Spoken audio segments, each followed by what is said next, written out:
Herkese merhabalar, kanalıma hoş geldiniz. Kahve makinemin kararmış cezvesini nasıl pırıl pırıl hale getiriyorum onu göstereceğim size.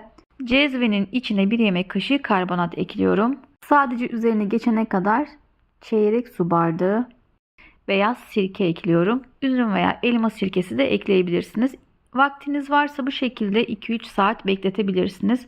Ben beklemek istemediğim için kaynatacağım arkadaşlar. Normal kahve pişirir gibi makineyi çalıştırarak kaynatıyorum.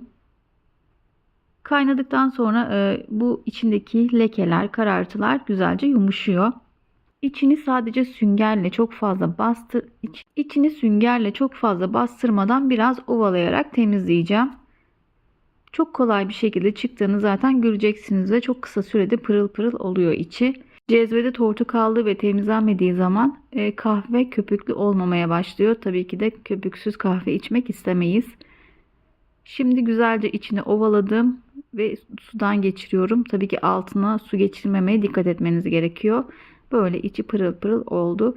Umarım video hoşunuza gitmiştir. Videomuzun sonuna geldik. Buraya kadar izlediyseniz desteklemek için like bırakmayı ya da yorum yapmayı unutmayın arkadaşlar. Kendinize çok iyi bakın. Bir sonraki videolarda görüşmek üzere. Hoşça kalın. Bay bay.